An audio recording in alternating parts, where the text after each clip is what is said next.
ఇప్పుడు ఈ రాగులను కూడా మనం దోశల రుబ్బు ప్రిపేర్ చేసుకున్నాం కదా, ఆ రుబ్బు మొత్తాన్ని తీసేసుకొని మనం నానబెట్టిన రాగులు ఉన్నాయి కదా అవి ఇందులో యాడ్ చేసుకోవాలి.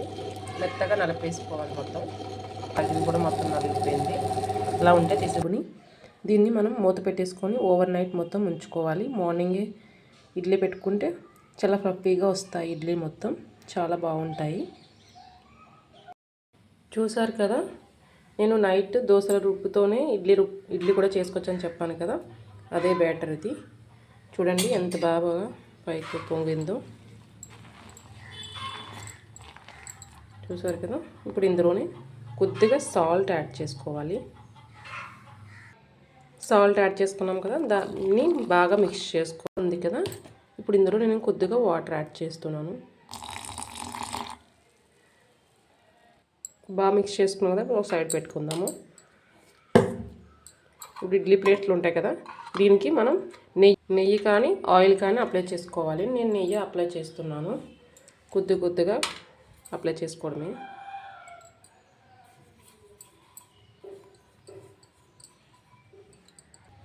ఇలా నెయ్యి అప్లై చేస్తాను కదా, ఇడ్లీలాగే వేసేసుకుందాము.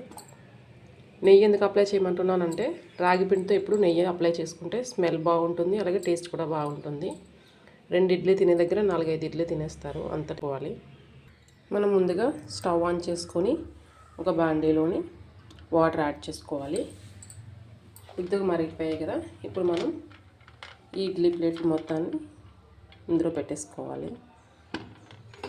ఇలా పెట్టేసుకొని మనం మూత పెట్టేసుకోవడమే. కుక్ అయిపోయిందని చూద్దాము. ఇప్పుడు మనం చేతికి కొంచెం వాటర్ అప్లై చేసుకుంటే సరిపోతుంది. ఇలా టచ్ చేసామంటే మన చేతికి ఏమీ అసలు అంటుకోకూడదు. ఇడ్లీ కుక్ అయిపోయింది. స్టవ్ ఆఫ్ చేసేసుకొని ఒక 5 మినిట్స్ అలాగే ఉంచేయండి, లేదంటే ఇడ్లీ పర్ఫెక్ట్గా రాదు తీసేటప్పుడు. ఇప్పుడు మనం సర్వింగ్ ప్లేట్ తీసుకున్నాం కదా, ఇప్పుడు ఇందులోనే నేను ఇడ్లీని తీసుకుందాము.